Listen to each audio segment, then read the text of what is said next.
ಪಂಚಾಯಿತಿ ವಿಶೇಷ ಕಾರ್ಯಕ್ರಮಕ್ಕೆ ಸ್ವಾಗತ. ನಾನು ಹರಿಪ್ರಸಾದ್. ದಿನದ ಪ್ರಮುಖ ಸುದ್ದಿಗಳ ನಿಖರ ವರದಿ, ಯಾವುದೇ ಪಕ್ಷಪಾತವಿಲ್ಲದ ನೇರ ಮಾತು, ನಿಮ್ಮನ್ನ ದಾರಿ ತಪ್ಪಿಸದ ವಿಶ್ವಾಸಾರ್ಹ ವಿಶ್ಲೇಷಣೆ. ಇದುವೇ ನ್ಯೂಸ್ 18ನ ಪಂಚಾಯಿತಿ. ಗ್ಯಾರಂಟಿ ಯೋಜನೆಗಳ ನಡುವೆ ರಾಜ್ಯ ಸರ್ಕಾರ ಕೈಗೊಳ್ಳುವ ಯಾವುದೇ ಕಾರ್ಯಕ್ರಮದ ಸುತ್ತಲೂ ಗ್ಯಾರಂಟಿಯ ಚರ್ಚೆ ನಡೆಯುತ್ತೆ. ಇದಕ್ಕೀಗ ಹೊಸ ಸೇರ್ಪಡೆಯಾಗಿ BPL ಕಾರ್ಡ್ಗಳ ರದ್ದತಿ ಸಿಗ್ತಾ ಇದೆ. ರಾಜ್ಯದಲ್ಲಿ ಸರಿಸುಮಾರು 11 ಲಕ್ಷ BPL ಕಾರ್ಡ್ಗಳನ್ನು ರದ್ದು ಮಾಡೋದಕ್ಕೆ ರಾಜ್ಯ ಸರ್ಕಾರ ಮುಂದಾಗಿದೆ. ಇದರ ಸುತ್ತಲೂ ಈಗ ವಾಕ್ಸಮರವು ಕೂಡ ಅಷ್ಟೇ ಜೋರಾಗಿದೆ. ಇದುವೇ ಇವತ್ತಿನ ಪಂಚಾಯಿತಿಯ ಮೊದಲ ಸುದ್ದಿ, BPL ಬಿಗ್ ಶಾಕ್. ಸರ್ಕಾರಗಳಿಗೆ BPL ಕಾರ್ಡ್ಗಳನ್ನು ಸಿಕ್ಕವರಿಗೆ ಹಂಚುವಂಥದ್ದು ಅತ್ಯಂತ ಸುಲಭದ ಕೆಲಸ. ಒಂದು ಹಂತದಲ್ಲಿ ಕರ್ನಾಟಕದಲ್ಲಿ ಇದ್ದಂತಹ ಒಟ್ಟು ಕುಟುಂಬಗಳ ಸಂಖ್ಯೆಗಳನ್ನೂ ಮೀರಿಸುವಷ್ಟು ರೇಷನ್ ಕಾರ್ಡ್ಗಳನ್ನು ರಾಜ್ಯ ಸರ್ಕಾರದಲ್ಲಿ ಹಂಚಿಕೆ ಮಾಡಲಾಗಿತ್ತು. ಆಗ ವಿಶೇಷವಾಗಿ LPG ಗ್ಯಾಸ್ ಸಿಲಿಂಡರ್ಗಳನ್ನು ಪಡೆಯಬೇಕು ಅಂತ ಹೇಳಿದ್ರೆ ಅಫ್ಕೋರ್ಸ್ ರೇಷನ್ ಕಾರ್ಡ್ ಇರಲೇಬೇಕಾಗಿತ್ತು. ಸಬ್ಸಿಡಿ ಮೂಲಕವಾಗಿ ಸಿಗ್ತಾ ಇತ್ತು. 2011-12ರ ಸುಮಾರಿಗೆ ಆಗಿನ ಸರ್ಕಾರ ರೇಷನ್ ಕಾರ್ಡ್ಗಳನ್ನು ಮನೆಯ ವಿದ್ಯುತ್ ಸಂಪರ್ಕದ RR ನಂಬರ್ ಜೊತೆಗೆ, ವಿದ್ಯುತ್ ಕನೆಕ್ಷನ್ನಲ್ಲಿ ಇರುವಂಥ RR ನಂಬರ್ ಇರುತ್ತಲ್ಲ, ನಮ್ಮ ಬಿಲ್ಲಲ್ಲಿ ಬರುತ್ತಲ್ಲ, ಆ RR ನಂಬರ್ ಜೊತೆಗೆ ರೇಷನ್ ಕಾರ್ಡ್ ನಂಬರ್ಗಳನ್ನು ಲಿಂಕ್ ಮಾಡಿದಾಗ ಒಂದೇ ಏಟಿಗೆ ಸರಿಸುಮಾರು 30 ಲಕ್ಷಕ್ಕೂ ಹೆಚ್ಚು ರೇಷನ್ ಕಾರ್ಡ್ಗಳನ್ನು ಅವುಗಳು ನಕಲಿ ಅಂತೇಳಿ ಪತ್ತೆ ಹಚ್ಚಿತ್ತು ರಾಜ್ಯ ಸರ್ಕಾರ. ಅದಕ್ಕೆ ಯಾವುದೇ ರೀತಿಯಾದಂತಹ ವಿಶೇಷ ವ್ಯವಸ್ಥೆಯನ್ನು ಮಾಡಲಿಲ್ಲ. ಬದಲಿಗೆ ನೇರವಾಗಿ ಕೇವಲ ahara.com ಒಳಗಡೆ ಹೋಗಿ ನಿಮ್ಮ RR ನಂಬರನ್ನು ಲಿಂಕ್ ಮಾಡಿ ಅನ್ನೋಂಥ ಒಂದು ಸಿಂಪಲ್ ಮೆಥಡನ್ನು ಯೂಸ್ ಮಾಡಿದಾಗಲೇ ಸುಮಾರು 30 ಲಕ್ಷದಷ್ಟು ನಕಲಿ ಕಾರ್ಡ್ಗಳು ಪತ್ತೆಯಾಗಿದ್ವು. ಅದರಲ್ಲಿ APL BPL ಎಲ್ಲವೂ ಕೂಡ ಸೇರಿಕೊಂಡಿತ್ತು. ಅದಾದ ನಂತರ ಸರ್ಕಾರಗಳು ಕಾಲದಿಂದ ಕಾಲಕ್ಕೆ ನಕಲಿ ಕಾರ್ಡ್ಗಳನ್ನು ಹೆಚ್ಚಿಸುವಂಥ ಕೆಲಸಕ್ಕೆ ನಾನಾ ಸ್ವರೂಪಗಳಲ್ಲಿ ಕೈ ಹಾಕಿವೆ.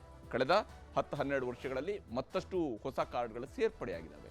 ಹಾಗೆ ಯಾವುದೇ ಸರ್ಕಾರ ನಕಲಿ ಕಾರ್ಡ್ಗಳ ಕಡಿತಕ್ಕೆ ಮುಂದಾದಾಗಲಿಲ್ಲ. ಪ್ರತಿಪಕ್ಷದಲ್ಲಿ ಇರ್ತಾರಲ್ಲ, ಯಾರೇ ಆಡಳಿತ ಪಕ್ಷದಲ್ಲಿದ್ದರೂ ಕೂಡ ಪ್ರತಿಪಕ್ಷದಲ್ಲಿ ಇನ್ನೊಂದು ಪಕ್ಷ ಇದ್ದೇ ಇರುತ್ತೆ. ಈ ಪ್ರತಿಪಕ್ಷಗಳು ಅದಕ್ಕೆ ಪ್ರತಿರೋಧ ಒಡ್ಡುವಂಥದ್ದು ಸಾಮಾನ್ಯ ರಾಜಕೀಯ ಎಂಬಂತಾಗ್ಬಿಟ್ಟಿದೆ. ಈಗ BPL ಕಾರ್ಡ್ಗಳ ಜೊತೆಗೆ ರಾಜ್ಯ ಸರ್ಕಾರದ ಗ್ಯಾರಂಟಿ ಯೋಜನೆಯೂ ಕೂಡ ಲಿಂಕ್ ಆಗಿರೋದ್ರಿಂದ ಪ್ರತಿಪಕ್ಷಗಳಿಗೆ ಇದೊಂದು ದೊಡ್ಡ ಅಸ್ತ್ರವಾಗಿ ಸಿಕ್ಕಿದೆ. ಯಾಕಂದರೆ ರಾಜ್ಯ ಸರ್ಕಾರ ಈಗ BPL ಕಾರ್ಡ್ಗಳನ್ನು ತೆಗೆಯೋದ್ರಿಂದಾಗಿ BPL ಕಾರ್ಡ್ಗಳಿಗೆ ನೇರವಾಗಿ ಗ್ಯಾರಂಟಿಗಳಲ್ಲಿ ಲಿಂಕ್ ಆಗಿರುವಂಥದ್ದು ಅನ್ನಭಾಗ್ಯ ಯೋಜನೆ.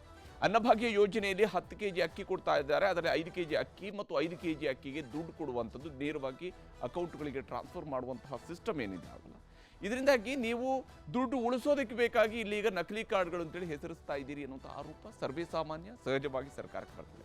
ಆದರೆ ಸರ್ಕಾರಗಳ ಜವಾಬ್ದಾರಿ ಇರುವಂಥದ್ದು BPL ಕಾರ್ಡ್ಗಳನ್ನು ರದ್ದು ಏನು ನಕಲಿ BPL ಕಾರ್ಡ್ಗಳಿರ್ತಾವಲ್ಲ, ಅಥವಾ ಒಂದು ಮನೆಯಲ್ಲಿ ಒಂದಕ್ಕಿಂತ ಹೆಚ್ಚು ಕಾರ್ಡ್ಗಳನ್ನ ಪಡೆದಿರುವಂಥವ್ರು ಇರ್ತಾರೆ, ಅಂಥವುಗಳನ್ನು ರದ್ದು ಮಾಡಬೇಕಾಗಿದ್ದು ರಾಜ್ಯ ಸರ್ಕಾರದ ಜವಾಬ್ದಾರಿ ಹೌದು, ನಾಗರಿಕ ಸಮಾಜದ ಜವಾಬ್ದಾರಿಯೂ ಹೌದು. ಸರ್ಕಾರ ಅದನ್ನು ರದ್ದು ಮಾಡಬೇಕು ಅಂತಿಲ್ಲ. ನಾಗರಿಕರು ಅದನ್ನು ತೆಗೆದುಕೊಳ್ಳದೇ ಹೋದರೆ, ಈ ರೀತಿಯಂಥ ನಕಲಿಗಳನ್ನು ಮಾಡ್ಕೊಳ್ಳದೇ ಹೋದರೆ ಆಗ ಇಂಥ ನಕಲಿಯ ಸಮಸ್ಯೆ ಇರೋದಕ್ಕೆ ಸಾಧ್ಯ ಇಲ್ಲ. ಆದರೆ ಈಗ ಸದ್ಯಕ್ಕಂತೂ ನಕಲಿ ಕಾರ್ಡ್ಗಳ ಮೇಲೆ ಸರ್ಕಾರ ಪ್ರಹಾರ ಮಾಡೋಕ್ಕೆ ಹೋದರೆ ಇದರ ಸುತ್ತಲೂ ಈಗ ಗ್ಯಾರಂಟಿಯ ಬಗ್ಗೆಯೂ ಕೂಡ ಅನುಮಾನ ಶುರುವಾಗಿದೆ. ಅದರ ಬಗ್ಗೆ ಒಂದು ವಿಸ್ತೃತವಾದಂತಹ ವರದಿಯನ್ನು ನಿಮಗೆ ತೋರಿಸ್ತೀನಿ ಇವತ್ತಿನ ಪಂಚಾಯಿತಿಯಲ್ಲಿ. BPL ಬಿಗ್ ಶಾಕ್ ಇದು ಕೇವಲ ರಾಜ್ಯದ ಜನರಿಗೆ ಮಾತ್ರ ಅಲ್ಲ, ಸರ್ಕಾರಕ್ಕೂ ಕೂಡ ಇದೊಂದು ಬಿಗ್ ಶಾಕನ್ನು ಕೊಡುವ ಸ್ವರೂಪಗಳು ಕಂಡು ಬರ್ತಾ ಇದ್ದಾವೆ.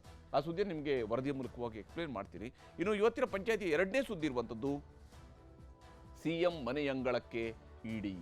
ಇಷ್ಟು ದಿವಸ ಮೂಡಾದ ಸುತ್ತಲೂ ತನಿಖೆ ನಡೆಯಿತು, ಲೋಕಾಯುಕ್ತದವರು ತನಿಖೆ ನಡೆಸ್ತಾ ಇದ್ದಾರೆ. ಆದರೆ ED ತನಿಖೆ ನಡೆಸ್ತಾ ಇರುವಂಥದ್ದು ಅತ್ಯಂತ ಮಹತ್ವವನ್ನು ಪಡ್ಕೊಂಡಿತ್ತು.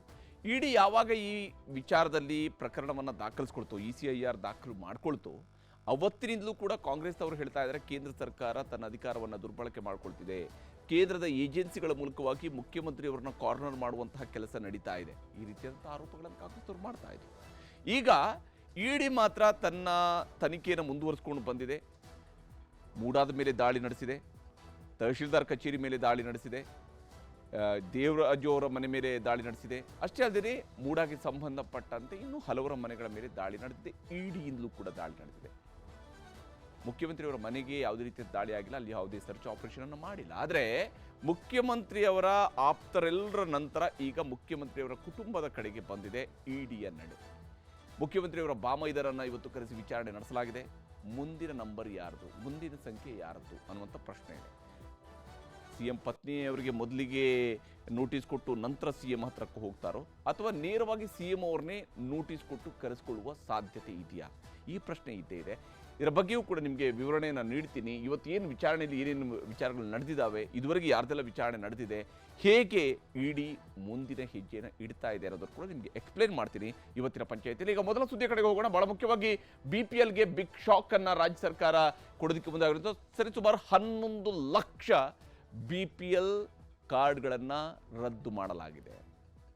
11 ಲಕ್ಷ ಇಂಟು 4 ಅಂದರೆ ಒಂದು ಮನೆಯಲ್ಲಿ 4 ಜನ ಅಂತೇಳಿ ನಾವು ಲೆಕ್ಕ ಹಾಕಿದರೆ ಸರಿಸುಮಾರು 44 ಲಕ್ಷ ಜನರಿಗೆ ಸಂಬಂಧಿಸಿರುವಂಥ ವಿಚಾರ ಇದು. ಹಾಗಾದರೆ ರಾಜ್ಯ ಸರ್ಕಾರ ಯಾವ ಕಾರಣಕ್ಕಾಗಿ BPL ಕಾರ್ಡ್ಗಳನ್ನು, ಅದರಲ್ಲೂ 11 ಲಕ್ಷ ಕಾರ್ಡ್ಗಳನ್ನು ರದ್ದು ಮಾಡಿದೆ? ಪ್ರತಿಪಕ್ಷ ಆರೋಪ ಏನು, ಸರ್ಕಾರದ ಯೋಚನೆ ಏನು ಅನ್ನೋದನ್ನು ನಿಮಗೆ ಈ ವರದಿ ಮೂಲಕವಾಗಿ ಎಕ್ಸ್ಪ್ಲೇನ್ ಮಾಡ್ತೀನಿ.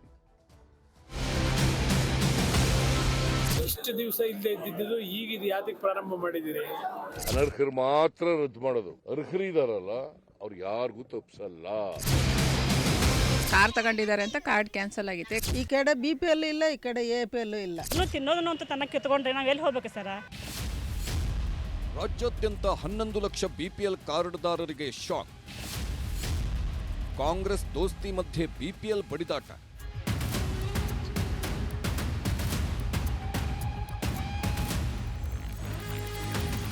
ರಾಜ್ಯದಲ್ಲಿ ಗ್ಯಾರಂಟಿಗಳನ್ನು ಘೋಷಿಸಿ ಅಧಿಕಾರದ ಗದ್ದುಗೆ ಏರಿದ ಕಾಂಗ್ರೆಸ್ ಚಾಚೂ ತಪ್ಪದೆ 5 ಗ್ಯಾರಂಟಿಗಳನ್ನ ಅನುಷ್ಠಾನ ಮಾಡಿದೆ. ಕಳೆದೊಂದು ವರ್ಷದಿಂದ ಗ್ಯಾರಂಟಿಗಳು ಜಾರಿಯಾಗಿದ್ದರೂ ಆಗಾಗ್ಗೆ ಗ್ಯಾರಂಟಿ ನಿಲ್ಲಿಸುವ ಗುಲ್ಲು ಹಬ್ಬುತ್ತಲೇ ಇದೆ. ಇದರ ನಡುವೆಯೇ ಈಗ ಸರ್ಕಾರ ಹಾಗೂ ಪ್ರತಿಪಕ್ಷಗಳ ನಡುವೆ BPL ಕಾರ್ಡ್ಗಳ ಬಡಿದಾಟ ಶುರುವಾಗಿದೆ. ಅನರ್ಹ ಫಲಾನುಭವಿಗಳಿಗೆ ಶಾಕ್ ಕೊಟ್ಟಿರೋ ರಾಜ್ಯ ಸರ್ಕಾರ ರಾಜ್ಯದಾದ್ಯಂತ ಸುಮಾರು 11 ಲಕ್ಷ BPL ಕಾರ್ಡ್ಗಳನ್ನು APL ಕಾರ್ಡ್ಗಳನ್ನಾಗಿ ಕನ್ವರ್ಟ್ ಮಾಡಿದೆ. ಇದೇ ಈಗ ಕಾಂಗ್ರೆಸ್ ಬಿಜೆಪಿ ಮಧ್ಯೆ ಬೆಂಕಿ ಬಿರುಗಾಳಿ ಎಬ್ಬಿಸಿದೆ. BPL ಕಾರ್ಡ್ ಜಂಜಾಟ ಇಂದು ನಿನ್ನೆಯದ್ದಲ್ಲ. ಶ್ರೀಮಂತರೂ ಸಹ BPL ಕಾರ್ಡ್ ಲಾಭ ಪಡೆಯುತ್ತಿದ್ದಾರೆ ಅನ್ನೋ ಕೂಗು ಹಲವು ವರ್ಷಗಳಿಂದಲೂ ಕೇಳಿ ಬರ್ತಾನೆ ಇತ್ತು. ಹೀಗಾಗಿ ಸಿರಿವಂತ ಕಾರ್ಡ್ದಾರರನ್ನ ಹೊರಗಿಡಬೇಕು ಅನ್ನೋ ಚರ್ಚೆ ನಡೀತಾನೆ ಇತ್ತು.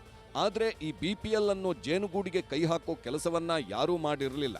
ಆದ್ರೀಗ ರಾಜ್ಯ ಸರ್ಕಾರ ಪಡಿತರ ಚೀಟಿಗೆ ಕೊಕ್ಕೆ ಹಾಕೋದಕ್ಕೆ ಮುಂದಾಗ್ತಿದ್ದಂತೆ ದೊಡ್ಡ ದಂಗೆಯೇ ಎದ್ದಿದೆ.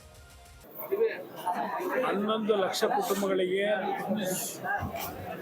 BPL ಕಾರ್ಡ್ನ ಸವಲತ್ತುಗಳನ್ನು ಇವತ್ತು ತೆಗೆಯತಕ್ಕಂಥ ನಿರ್ಧಾರ, ಈ ಸರ್ಕಾರದ ನಡವಳಿಕೆಗಳನ್ನು ಇವತ್ತು ಜನತೆ ಪ್ರಶ್ನೆ ಮಾಡ್ತಕ್ಕಂಥ ಸಮಯ. ಇಷ್ಟು ದಿವಸ ಇಲ್ಲದೆ ಇದ್ದಿದ್ದು ಈಗ ಇದು ಯಾತಕ್ಕೆ ಪ್ರಾರಂಭ ಮಾಡಿದ್ದೀರಿ? ಇವತ್ತು BPL ಇಂದ APLಗೆ ಕನ್ವರ್ಟ್ ಮಾಡೋದ್ರಿಂದ 11 ಲಕ್ಷ ಕುಟುಂಬದ ಮೇಲೆ ಆಗ್ತಕ್ಕಂಥ ಪರಿಣಾಮಗಳು, ಇದ್ರ ಬಗ್ಗೆ ಏನಾದರೂ ಯೋಚನೆ ಮಾಡಿದ್ದೀರಾ? ಅನರ್ಹರು ಮಾತ್ರ ರದ್ದು ಮಾಡೋದು. ಅರ್ಹರಿದಾರಲ್ಲ ಅವ್ರು ಯಾರಿಗೂ ತಪ್ಪಿಸಲ್ಲ. ಒಟ್ಟಾರೆ ಬಡವರಿಗೆ ಕೊಡಬೇಕು, ಬಡವರಿಗೆ ಸಹಾಯ ಮಾಡಬೇಕು ಅಂತ ಕೊಡ್ತಾ ಇರ್ತಾರೆ. ಅನ್ನಭಾಗ್ಯ ಕೊಡ್ತಾ ಇರೋದು ಯಾರು? ಯಾರು ಅನ್ನಭಾಗ್ಯ ಕೊಟ್ಟವರು? BJP ಅವ್ರು ಕೊಟ್ಟಿದ್ರ? ಯಾವಲ್ಲಾರು BJP ಅವ್ರು ಕೊಟ್ಟಿದ್ರ ಅನ್ನಭಾಗ್ಯ? ಬೇರೆ JDS ಮಾಡಿದ್ರ? ನಾನ್ ಮಾಡಿದ್ದು, ಸಿದ್ದರಾಮಯ್ಯ ಮಾಡಿದ್ದು. BPL ಕಾರ್ಡು ರದ್ದಾಗಿಲ್ಲ, APL ಕಾರ್ಡು ರದ್ದಾಗಿಲ್ಲ. ಇದು ರಾಜಕೀಯವಾಗಿ ಅವರು ಮಾತಾಡ್ತಾ ಇದ್ದಾರೆ. ಈಗ BPL ಇಡೀ ರಾಜ್ಯ ದಕ್ಷಿಣ ಭಾರತದಲ್ಲೇ 80% ಇದೆ. ಇದೇನು ಕೆಲವರು BPLಗೆ ಅರ್ಹರಲ್ದವ್ರು ಇದ್ದಾರೆ, ಅದನ್ನು ತೆಗೆಯೋ ಕೆಲಸ ಮಾಡಿದ್ದೀವಿ. ಅವ್ರನ್ನ APLಗೆ ಹಾಕ್ತೀವಿ, ಅವ್ರು ರದ್ದು ಮಾಡೋದಿದೆ. BPL ರದ್ದಾಗಿದೆ, ರದ್ದಾಗಿಲ್ಲ ಅನ್ನೋ ಗೊಂದಲದ ಮಧ್ಯೆಯೇ ಹಲವರ ಮೊಬೈಲ್ಗೆ ಸಂದೇಶ ಬಂದು ಬಿದ್ದಿದೆ. ನಿಮ್ಮ BPL ಕಾರ್ಡ್ ಕ್ಯಾನ್ಸಲ್ ಆಗಿದೆ ಅನ್ನೋ ಮೆಸೇಜ್ ಕಳಿಸಿದ್ದಾರೆ. ಚಿಕ್ಕಮಗಳೂರಿನಲ್ಲಿ ಅತಿ ಹೆಚ್ಚು ಅಂದರೆ 9441 ಕಾರ್ಡ್ಗಳು ರದ್ದಾಗಿವೆ. ಕೋಲಾರದಲ್ಲೂ 6500 ಕಾರ್ಡ್ಗಳು ರದ್ದಾಗಿವೆ. ಕೋಲಾರ ಜಿಲ್ಲೆಯಲ್ಲಿ AAY ಕಾರ್ಡ್ಸ್ ಬಂದ್ಬಿಟ್ಟು ನಮಗೆ 29,845 ಕಾರ್ಡ್ಗಳಿದ್ದಾವೆ. PHH ಕಾರ್ಡ್ಗಳು ಬಂದ್ಬಿಟ್ಟು 30,673 ಇದೆ. ಟೋಟಲ್ ನಮ್ಮಲ್ಲಿ AAY ಪ್ಲಸ್ PHH ಕಾರ್ಡ್ಗಳು ಬಂದು 3,36,518 ಕಾರ್ಡ್ಸ್ಗಳಿದ್ದಾವೆ. ಇದರಲ್ಲಿ ನಾವು ಐಡೆಂಟಿಫೈ ಮಾಡಿರೋದು 4 ಡಿವಿಷನ್ ಆಗಿ ನಾವು ಇದನ್ನು ಮಾಡಿಕೊಂಡು ಡೆತ್ ಮೆಂಬರ್ಸನ್ನು ಫಸ್ಟು ಡಿಲೀಟ್ ಮಾಡಿದ್ವಿ. ಆಮೇಲೆ ಸೆಕೆಂಡ್ನೇದಲ್ಲಿ 6 ತಿಂಗಳಿಂದ ಯಾರು ರೇಷನ್ ತೊಗೊಂಡಿಲ್ಲ ಅವರು ಲಿಸ್ಟನ್ನು ತೊಗೊಂಡು ಅವ್ರನ್ನ ನಮ್ಮ APL ಆಗಿ ಕನ್ವರ್ಟ್ ಮಾಡಿದ್ದೀವಿ. ಈಗ next IT payers plus government ಎಂಪ್ಲಾಯೀಸನ್ನ ನಾವು ಲಿಸ್ಟು ತೊಗೊಂಡಿದ್ದೀವಿ. ಗೌರ್ಮೆಂಟ್ ಎಂಪ್ಲಾಯೀಸ್ ವಿರುದ್ಧ ಎಲ್ಲ ನಾವು ಆ್ಯಕ್ಷನ್ ಮಾಡಿದ್ದೀವಿ ಆಲ್ರೆಡಿ. ಇವಾಗ IT ಪೇಯರ್ಸ್ದು ಒಂದು ಕನ್ಫ್ಯೂಷನ್ ಆಗಿದೆ. ಪಾನ್ ಕಾರ್ಡು ಆಧಾರ್ ಕಾರ್ಡ್ನ ಲಿಂಕ್ ಮಾಡೋದ್ರಲ್ಲಿ ಅವರು ಇದು ಫೈನ್ ಕಟ್ಟಿದ್ದಾರೆ. ಅವ್ರದ್ದು IT ಪೇಯರ್ಸ್ ಅಂತ ತೋರಿಸ್ತಾ ಇರೋದ್ರಿಂದ ಅದನ್ನು ನಾವು ವೆರಿಫೈ ಮಾಡಿಬಿಟ್ಟು ಕ್ರಮ ತೆಗೆದುಕೊಳ್ಬೇಕಾಗಿದೆ.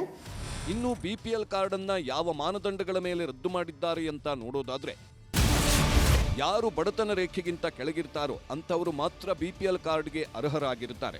ಆದರೆ ಸರ್ಕಾರಿ ನೌಕರಿಯಲ್ಲಿದ್ದವರಿಗೆ, IT ರಿಟರ್ನ್ಸ್ ಮಾಡ್ತಿದ್ದವರಿಗೆ, ಸೇವಾ ತೆರಿಗೆ ಕಟ್ಟಿದ್ದವರಿಗೆ, ಹಾಗೆಯೇ ವ್ಯಾಟ್ ಮತ್ತು ವೃತ್ತಿ ತೆರಿಗೆ ಕಟ್ಟೋರಿಗೆ BPL ಕಾರ್ಡ್ ಸಿಗೋದಿಲ್ಲ.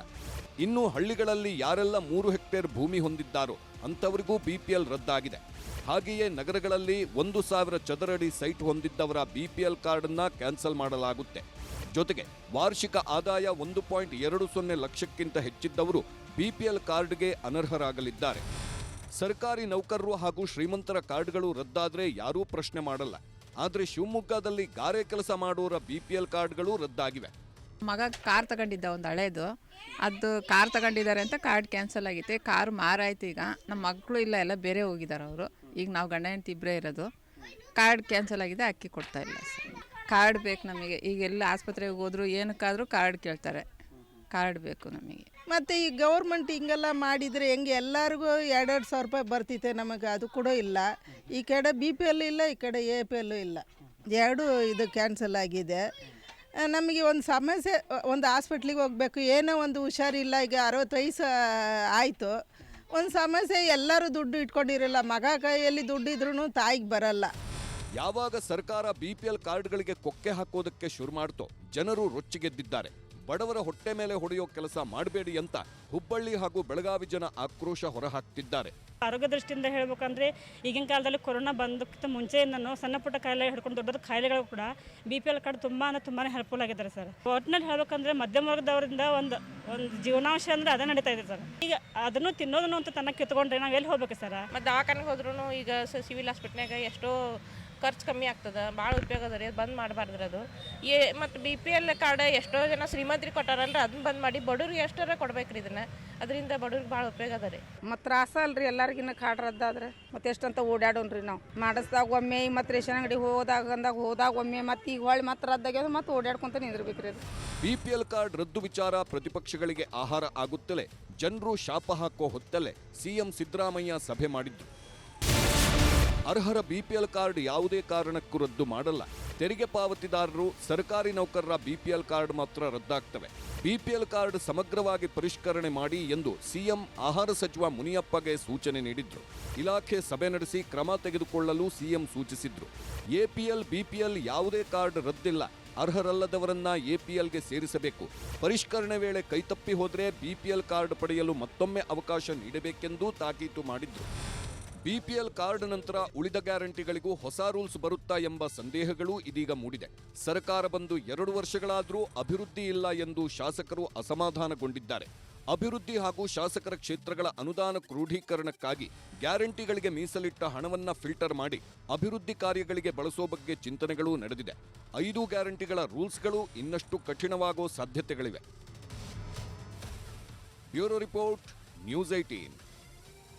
ಹೀಗೆ BPL ಕಾರ್ಡ್ಗಳನ್ನು ಅದರಲ್ಲಿ ಯಾವುದು ನಕಲಿ ಇದಾವೋ ಅವುಗಳನ್ನು ರದ್ದು ಮಾಡಬೇಕಾಗಿದ್ದು ರಾಜ್ಯ ಸರ್ಕಾರದ ಜವಾಬ್ದಾರಿ ಇರುತ್ತೆ. ಯಾರು ಲೈಕ್ ಸರ್ಕಾರಿ ನೌಕರರು ಇರ್ಬೋದು, IT PS ಇರ್ಬೋದು, ಇಂಥವ್ರುಗಳಿಗೆ BPL ಕಾರ್ಡ್ ಬೇಕಾ ಅನ್ನುವಂಥ ಪ್ರಶ್ನೆ ಇದ್ದೇ ಇರುವಂಥದ್ದು. ಆದರೆ ಸರ್ಕಾರ ಈ ರೀತಿಯಾಗಿ BPL ಕಾರ್ಡ್ಗಳನ್ನು, ನಕಲಿ BPL ಕಾರ್ಡ್ಗಳನ್ನು ರದ್ದು ಮಾಡುವಂತಹ ಸಂದರ್ಭದಲ್ಲಿ ಅರ್ಹ ಫಲಾನುಭವಿಗಳಿಗೆ ತೊಂದರೆ ಆಗದಂತೆ ನೋಡ್ಕೊಳ್ಬೇಕಾಗಿರುವಂಥ ದೊಡ್ಡ ಜವಾಬ್ದಾರಿಯೂ ಕೂಡ ರಾಜ್ಯ ಸರ್ಕಾರದ ಮೇಲೇ ಇರುವಂಥದ್ದು. ಅದಕ್ಕೆ ನಾನು ಆಗ್ಲೇ ಹೇಳಿದೆ, RR ನಂಬರನ್ನು ಯಾವಾಗ ಕಾರ್ಡ್ ಜೊತೆಗೆ ಲಿಂಕ್ ಮಾಡಿದ್ರು ಒಂದೇ AT ಸುಮಾರು 30 ಲಕ್ಷದಷ್ಟು ನಕಲಿ ಕಾರ್ಡ್ಗಳು ಪತ್ತೆಯಾದವು.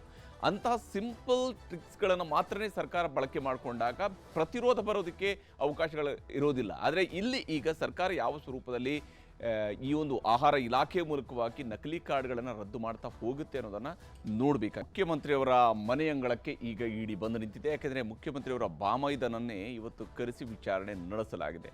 ಮೂಡಾ ಪ್ರಕರಣಕ್ಕೆ ಸಂಬಂಧಪಟ್ಟಂತೆ ಈಗಾಗಲೇ ಬೇರೆ ಬೇರೆ ಹಂತಗಳಲ್ಲಿ ತನಿಖೆ ನಡೀತಾ ಬಂದಿದೆ. ಈಗ ಮುಖ್ಯಮಂತ್ರಿಯವರ ಮನೆವರೆಗೂ ಕೂಡ ಇಡಿ ತಲುಪಿದ್ದು ಹೇಗೆ ಅನ್ನೋದನ್ನು ನಿಮಗೆ ವಿವರಿಸುವಂತಹ ಪ್ರಯತ್ನವನ್ನು ಮಾಡ್ತೀನಿ. ಬಹಳ ಮುಖ್ಯವಾಗಿ ಮೂಡಾ ಕೇಸ್ನಲ್ಲಿ ಮುಖ್ಯಮಂತ್ರಿ ಕುಟುಂಬದವರೆಗೂ ಕೂಡ ಈಗಾಗಲೇ ತಲುಪಿದೆ ಇಡಿ. ಮುಖ್ಯಮಂತ್ರಿಯವರ ಬಾಮೈದ ಮಲ್ಲಿಕಾರ್ಜುನ ಸ್ವಾಮಿಯವರ ವಿಚಾರಣೆಯನ್ನು ನಡೆಸಲಾಗಿದೆ. 14 ಸೈಟ್ಗಳಿಗೆ ಸಂಬಂಧಪಟ್ಟಂತೆ 3.16 ಎಕರೆ ಜಮೀನಿಗೆ ಸಂಬಂಧಪಟ್ಟಂತೆ ವಿಚಾರಣೆ ನಡೆಸಲಾಗಿದೆ. ಮುಡಾ ಕೇಸ್ನಲ್ಲಿ A3 ಆಗಿದ್ದಾರೆ ಮಲ್ಲಿಕಾರ್ಜುನ ಸ್ವಾಮಿ. ಇದು ಪೊಲೀಸರು ದಾಖಲು ಮಾಡಿಕೊಂಡಿರುವಂಥ FIRನಲ್ಲಿ ಅವರು A3 ಆಗಿದ್ದಾರೆ. ಅದರ ಪ್ರಕಾರವಾಗಿಯೇ ಈ ಒಂದು ಪ್ರಕರಣದ ವಿಚಾರಣೆ ನಡೆಸ್ತಾ ಇರುವಂತಹ ತನಿಖೆಯನ್ನು ನಡೆಸ್ತಾ ಇರುವಂತಹ ಬೆಂಗಳೂರು ಇಡಿ ಕಚೇರಿಯಲ್ಲಿ ಇವತ್ತು ಮಲ್ಲಿಕಾರ್ಜುನ ಸ್ವಾಮಿ ಅವರನ್ನ ಕರೆಸಿ ವಿಚಾರಣೆಯನ್ನ ನಡೆಸಲಾಗಿದೆ. ಹಾಗೂ ದೇವರಾಜು ಅನ್ನೋರಿಂದ ಸೈಟ್ ಖರೀದಿ ಮಾಡಿಕೊಂಡಿದ್ರು ಮಲ್ಲಿಕಾರ್ಜುನ ಸ್ವಾಮಿ. ಮುಖ್ಯಮಂತ್ರಿಯವರ ಬಾಮೈದ 2004ರಲ್ಲಿ ಅವರು ಖರೀದಿ ಮಾಡ್ತಾರೆ. ಆ ಹೊತ್ತಿಗಾಗ್ಲೇ ಆ ಸೈಟಲ್ಲಿ ಆ ಒಂದು ಜಮೀನಲ್ಲಿ ಮೂಡದವರು ಸೈಟ್ಗಳನ್ನು ಕೂಡ ಮಾಡ್ಕೊಂಡಿದ್ರು ಅನ್ನೋದ್ರ ಬಗ್ಗೆಯೂ ಕೂಡ ಆರೋಪ ಇದೆ. ಲ್ಯಾಂಡ್ ಕನ್ವರ್ಷನ್ಗೆ ಸಂಬಂಧಪಟ್ಟಂತ ಆರೋಪವೂ ಕೂಡ ಇದೆ. ಅರಿಶಿಣ ಕುಂಕುಮಕ್ಕೆ ಅಂತ ಹೇಳಿ CM ಪತ್ನಿ ಪಾರ್ವತಿಯವರಿಗೆ ಸೈಟನ್ನು ಗಿಫ್ಟ್ ಡೀಡ್ ಮಾಡಿಕೊಡ್ತಾರೆ. ಆಗ ಸಿದ್ದರಾಮಯ್ಯನವರು ವಿರೋಧ ಪಕ್ಷದ ನಾಯಕರಾಗಿರ್ತಾರೆ 2010ರಲ್ಲಿ. ಅಂತಹ ಸಂದರ್ಭದಲ್ಲಿ ಇವರು ಗಿಫ್ಟ್ ಡೀಡ್ ಮಾಡಿಕೊಡ್ತಾರೆ ಮುಖ್ಯಮಂತ್ರಿಯವರ ಧರ್ಮಪತ್ನಿ ಪಾರ್ವತಿಯವರಿಗೆ. ಆ ಗಿಫ್ಟ್ ಡೀಡ್ ಆದ ನಂತರ ಈ ಇಡೀ ಪ್ರಕರಣಕ್ಕೆ ಸಂಬಂಧಪಟ್ಟಂತೆ ಮೂಡಾ ಕೇಸ್ನಲ್ಲಿ CM ಅವರಿಗೆ ಹತ್ತಿರ ಆಗ್ತಾ ಇದೆ. ಈಗಾಗಲೇ ಇಡೀ ಮೂಡಾ ಕೇಸ್ನಲ್ಲಿ A1 ಮುಖ್ಯಮಂತ್ರಿ ಸಿದ್ದರಾಮಯ್ಯ, A2 CM ಪತ್ನಿ ಪಾರ್ವತಿಯವರು A2 ಆಗಿದ್ದಾರೆ. ಮೂಡಾಕ್ಕೆ ಸಂಬಂಧಿತ ಎಲ್ಲರ ವಿಚಾರಣೆ ಈಗ ಬಹುತೇಕ ಮುಗಿಸ್ತಾ ಬಂದಿದೆ. ಇಡಿ ಒಬ್ಬರಾದ ಮೇಲೆ ಒಬ್ಬರನ್ನ ಕರೆಸಿ ವಿಚಾರಣೆಯನ್ನು ನಡೆಸ್ತಾ ಬಂದಿದೆ. ಮಲ್ಲಿಕಾರ್ಜುನ ಸ್ವಾಮಿ ಹೇಳಿಕೆಯ ಮೇಲೆ CM ಪತ್ನಿ ಪಾರ್ವತಿಯವರ ವಿಚಾರಣೆಯನ್ನು ನಡೆಸುವಂತಹ ಸಾಧ್ಯತೆ ದಟ್ಟವಾಗಿದೆ. ಯಾಕೆಂದ್ರೆ ಇಲ್ಲಿ ಮುಖ್ಯಮಂತ್ರಿಯವರ ಪಾತ್ರದ ವಿಚಾರದ ಬಗ್ಗೆ ತನಿಖೆ ನಡೆಸ್ತಾ ಇರುವಂತಹ ಇಡಿ ಅವರಿಗೆ ಇಡೀ ಲಿಂಕ್ ಎಸ್ಟಾಬ್ಲಿಷ್ ಮಾಡುವಂತೂ ಕೂಡ ಬಹಳ ಮುಖ್ಯ ಆಗಿರುತ್ತೆ. ಯಾಕಂದ್ರೆ ಈ ಸೈಟ್ಗಳು ಹೇಗೆ ಬಂದವು, ಯಾವ ಸ್ವರೂಪದಲ್ಲಿ ಮುಖ್ಯಮಂತ್ರಿಯವರ ಕೈ ಸೇರಿದೆ, ಅಂದ್ರೆ ಮುಖ್ಯಮಂತ್ರಿಯವರ ಧರ್ಮಪತ್ನಿಯವರ ಕೈ ಸೇರಿದೆ ಅನ್ನುವಂಥದ್ದು, ಅಲ್ಲಿ ಸಿದ್ದರಾಮಯ್ಯನವರ ಪ್ರಭಾವ ಹೇಗಿತ್ತು ಅನ್ನೋದರ ಬಗ್ಗೆಯೂ ಕೂಡ ತನಿಖೆಯ ಮೂಲಕವಾಗಿ ಅವರು ವಿಚಾರಣೆ ನಡೆಸ್ತಾ ಇದ್ದಾರೆ. ಪಾರ್ವತಿ ಹೇಳಿಕೆ ಮೇಲೆ ಕೊನೆಯದಾಗಿ CM ಸಿದ್ದರಾಮಯ್ಯನವರ ವಿಚಾರಣೆ ನಡೆಯುವಂತಹ ಸಾಧ್ಯತೆಯೂ ಕೂಡ ಇದ್ದೇ ಇದೆ. ಅಥವಾ ಅದಕ್ಕಿಂತ ಪೂರ್ವದಲ್ಲಿ ಪಾರ್ವತಿಯವರಿಗಿಂತ ಮುಂಚಿತವಾಗಿ ಪಾರ್ವತಿಯವರಿಗೆ ಸೈಟ್ ಸಿಗಬೇಕು ಅಂತ ಹೇಳಿದ್ರೆ, ಪಾರ್ವತಿಯವರು ಗೃಹಿಣಿ ಅಷ್ಟೇನೆ, ಅವರಿಗೆ ಸೈಟ್ ಸಿಗಬೇಕು ಅಂದರೆ ಸಿದ್ದರಾಮಯ್ಯನವರ ಪ್ರಭಾವನೆ ಇತ್ತು. ಮಲ್ಲಿಕಾರ್ಜುನ ಸ್ವಾಮಿಯವರ ನಂತರ ಮಲ್ಲಿಕಾರ್ಜುನ ಸ್ವಾಮಿಯವರು ಇದನ್ನು ಗಿಫ್ಟ್ ಡೀಡ್ ಮಾಡಬೇಕು ಅಂತಿದ್ರು ಕೂಡ ಅದು ಸಿದ್ದರಾಮಯ್ಯನವರ ಪ್ರಭಾವ ಇತ್ತು. ಯಾಕಂದರೆ ಈ ಲ್ಯಾಂಡ್ ಡೀಡ್ ನೋಟಿಫಿಕೇಶನ್ನಿಂದ ಹಿಡಿದು ಲ್ಯಾಂಡ್ ಕನ್ವರ್ಷನ್ನಿಂದ ಹಿಡಿದು ನಂತರ ಸೈಟ್ಗಳವರೆಗೂ ಕೂಡ ಸಿದ್ದರಾಮಯ್ಯನವರ ಪ್ರಭಾವ ಇತ್ತು ಅನ್ನುವಂಥ ಅನುಮಾನ ನಿಜಕ್ಕೂ ಕೂಡ, ಮತ್ತು ಅದಕ್ಕೆ ಬೇಕಾದಂತಹ ಪುರಾವೆಗಳೇನಾದರೂ ಇಡಿಯ ಬಳಿಯಲ್ಲಿದ್ದರೆ ಪಾರ್ವತಿಯವರ ಬದಲಿಗೆ ನೇರವಾಗಿ ಸಿದ್ದರಾಮಯ್ಯನವರು ಕೂಡ ಕರೆಸಿ ವಿಚಾರಣೆ ನಡೆಸಬಹುದು. ಆದರೆ ಅಂತಹ ಪುರಾವೆಗಳು ಈ ಹಂತದಲ್ಲಿ ಸಿಕ್ಕಿದೆಯಾ ಅನ್ನೋದ್ರ ಬಗ್ಗೆ ಪ್ರಶ್ನೆಗಳು ಇದ್ದೇ ಇದ್ದಾವೆ. ಶೀಘ್ರದಲ್ಲೇ CM ಸಿದ್ದರಾಮಯ್ಯನವರಿಗೂ ಕೂಡ ನೋಟಿಸ್ ಕೊಟ್ಟು ವಿಚಾರಣೆಗೆ ಕರೆಸಿಕೊಳ್ಳುವಂತಹ ಸಾಧ್ಯತೆ ಅಂತೂ ದಟ್ಟವಾಗಿ ಗೋಚರಿಸುತ್ತೆ. ಯಾಕಂದರೆ ಒಂದು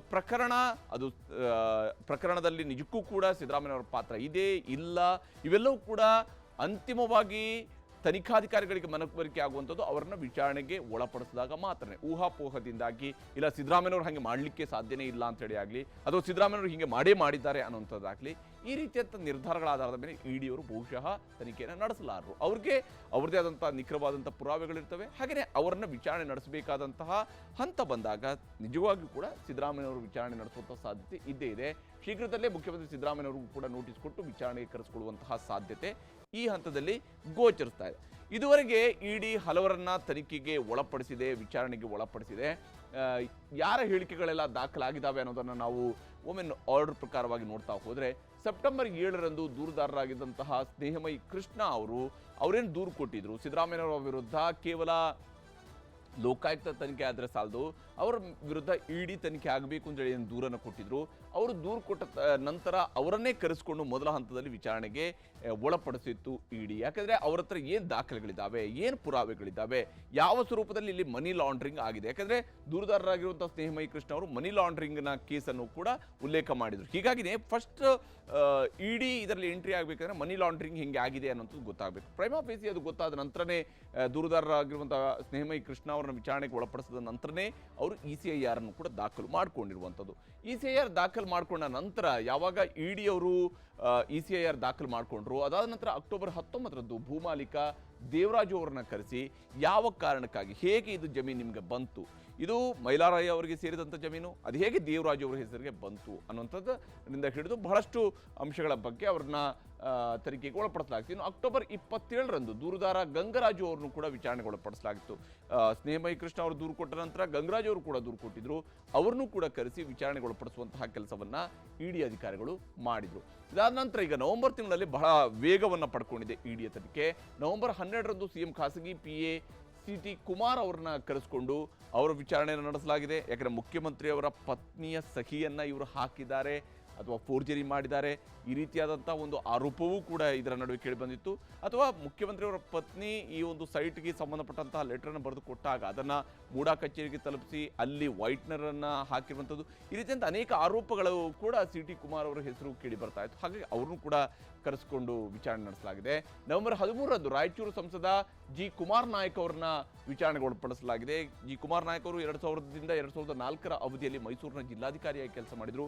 ಇವರ ಅವಧಿಯಲ್ಲಿನೇ ಲ್ಯಾಂಡ್ ಕನ್ವರ್ಷನ್ ಆಗಿತ್ತು, ಆ ಲ್ಯಾಂಡ್ ಡಿನೋಟಿಫಿಕೇಶನ್ ಆಗಿದೆ ಅಥವಾ ಅದನ್ನು ಸರಿಯಾಗಿ ತಹಶೀಲ್ದಾರರು ಹೋಗಿ ಪರಿಶೀಲನೆ ಮಾಡಿದ್ದಾರೆ ಮಾಡಿಲ್ಲ ಅನ್ನೋಂಥ ವಿಚಾರದಲ್ಲೂ ಕೂಡ ಇವರ ಪಾತ್ರದ ಬಗ್ಗೆ ವಿಚಾರಣೆ ನಡೆಸಲಾಗಿತ್ತು. ಇನ್ನು ನವೆಂಬರ್ 14ರಂದು ಮೂಡಾ ಮಾಜಿ ಅಧ್ಯಕ್ಷ ಮರಿಗೌಡರನ್ನ ಕರೆಸಿಕೊಂಡು ವಿಚಾರಣೆಗೆ ಒಳಪಡಿಸಲಾಗಿದೆ. ಯಾಕೆಂದರೆ ಇಡೀ ಮೂಡಾದ ಕಹಳೆಯನ್ನು ಊದಿದಂಥವ್ರು ಮರಿಗೌಡರು, ಮೊದಲ ಹಂತದಲ್ಲಿ ಕಹಳೆ ಊದಿದಂಥವ್ರೆ ಮರಿಗೌಡರು. ಇಲ್ಲಿ ದೊಡ್ಡ ಹಗರಣ ನಡೆದಿದೆ, 5,000 ಕೋಟಿ ರೂಪಾಯಿ ಹಗರಣ ನಡೆದಿದೆ ಅಂತ ಹೇಳಿದಂಥವ್ರೆ ಸಿದ್ದರಾಮಯ್ಯನವರ ಬಹಳ ಆಪ್ತ ಶಿಷ್ಯ. ಇನ್ನು ನವೆಂಬರ್ 14ರಂದು ಮರಿಗೌಡರ ಆಪ್ತ ಶಿವಣ್ಣನನ್ನು ಕರೆಸಿ ವಿಚಾರಣೆ ನಡೆಸಲಾಗಿತ್ತು. ಶಿವಣ್ಣ ವಿಚಾರಣೆ ನಡೆದಿತ್ತು. ಅದಾದಮೇಲೆ ನವೆಂಬರ್ 14ರಂದು ಮೂಡಾ ಮಾಜಿ ಕಾರ್ಯದರ್ಶಿ ಮಾಳಿಗೆ ಶಂಕರ್ ಅವ್ರನ್ನ ವಿಚಾರಣೆಗೆ ಒಳಪಡಿಸಲಾಯಿತು. ನವೆಂಬರ್ 14ರಂದು ಮೂಡಾದ ಮಾಜಿ ಆಯುಕ್ತ ನಟೇಶ್ ಅವ್ರನ್ನ ಕರೆಸಿ ವಿಚಾರಣೆಗೆ ಒಳಪಡಿಸಲಾಗಿದೆ. ಹೀಗೆ ಹಂತ ಹಂತವಾಗಿ ಒಬ್ಬರಾದ ಮೇಲೊಬ್ಬರ ವಿಚಾರಣೆಯನ್ನು ಮಾಡಿರುವಂಥದ್ದು. ನವೆಂಬರ್ 18ರಂದು CM ಅವರ ಬಾಮೈದ ಮಲ್ಲಿಕಾರ್ಜುನ ಸ್ವಾಮಿ ಅವ್ರನ್ನ ಇವತ್ತು ಕರೆಸಿ ವಿಚಾರಣೆ ನಡೆಸಲಾಗಿದೆ. ಇವತ್ತೀಗ ಮಲ್ಲಿಕಾರ್ಜುನ ಸ್ವಾಮಿ ಅವರ ವಿಚಾರಣೆ ನಡೆಸಿದ ನಂತರ ಯಾರ ಸರದಿ ಈ ಪ್ರಶ್ನೆ ಮೂಡುತ್ತೆ. ಮುಖ್ಯಮಂತ್ರಿಯವರದ್ದು, ಮುಖ್ಯಮಂತ್ರಿಯವರ ಧರ್ಮಪತ್ನಿಯವ್ರದ್ದು, ಯಾರನ್ನ ಮೊದಲಿಗೆ ಕರೆಸಿ ವಿಚಾರಣೆಗೆ ಒಳಪಡಿಸಲಾಗುತ್ತೆ ಅನ್ನುವಂತಹ ಪ್ರಶ್ನೆ ಇದ್ದೇ ಇದೆ. ಹೀಗಾಗಿ ಸದ್ಯಕ್ಕೆ ಮನೆಯ ಅಂಗಳದವರೆಗೂ ಕೂಡ ED ಅವರು ಬಂದಿದ್ದಾರೆ. ಮನೆಯ ಒಳಗಡೆ ಯಾವಾಗ ಬರ್ತಾರೆ ಅನ್ನುವಂಥದ್ದಷ್ಟೇ ಈಗ ಪ್ರಶ್ನೆ, ಕುತೂಹಲ ಮನೆ ಮಾಡಿರುವಂಥದ್ದು. ಇದು ಇವತ್ತಿನ ಪಂಚಾಯಿತಿ. ನಮಸ್ಕಾರ.